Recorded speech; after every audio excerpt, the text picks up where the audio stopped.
ഹേ every one, അപ്പോൾ ഇതൊരു ചെറിയൊരു മിനി വ്ളോഗാണ്. അപ്പം ഞങ്ങൾ രണ്ടുപേരും കൂടിയിട്ട് ചെറിയൊരു ഈവനിങ് ഒരു ഔട്ടിങ്ങിന് പോവാണ്. അപ്പോൾ ഞങ്ങൾ ഫസ്റ്റ് പോയത് ഒരു ജ്യൂസ് ബി എന്ന് പറഞ്ഞിട്ടുള്ള ഒരു ഷോപ്പിൽ കോക്ടെയിൽ കുടിക്കാനായിരുന്നു. അപ്പോൾ അതൊക്കെ കുടിച്ചിട്ട് ഇറങ്ങി നമ്മൾ വെയിലിന് വേണ്ടിയിട്ട് അടികൂടായിരുന്നു. അതിനുശേഷം അവൾക്കെന്തോ മരുന്ന് വാങ്ങാനുണ്ടായിരുന്നു. നമ്മളൊരു മെഡിക്കൽ ഷോപ്പിൽ കയറി. പിന്നെ വരുന്ന വൈകി പുറക്കാട് എന്ന് പറയുന്ന ഒരു സ്ഥലത്ത് ഇങ്ങനത്തെ ഒരു വയൽ കണ്ടപ്പോൾ നല്ല ഭംഗി തോന്നിയപ്പോൾ നിർത്തി.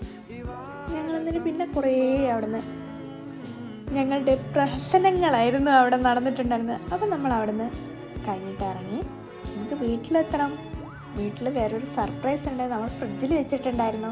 അങ്ങനെ നമ്മളതൊക്കെ കഴിഞ്ഞിട്ട് അവിടെ നിന്ന് ഇറങ്ങി. ഈ വ്യൂ കാണാൻ വേണ്ടിയിട്ട് നല്ല ഭംഗിയുണ്ടായിരുന്നു. എനിക്ക് ഈ വീഡിയോയിൽ കാണുമ്പോൾ എനിക്ക് വലിയ തോന്നുന്നില്ലെങ്കിലും പക്ഷെ ശരിക്കും കാണാൻ നല്ല ഭംഗിയുണ്ട്. അപ്പം നമ്മൾ ചിക്കൻ എയർ ഫ്രൈ ചെയ്യാൻ പോകുന്നത് ഞാൻ ഫസ്റ്റ് ടൈമാണ് ചെയ്യുന്നത്. അതും ഉണ്ടാക്കി കഴിച്ച് അവൾ വീട്ടിൽ പോയി. ടാറ്റാ.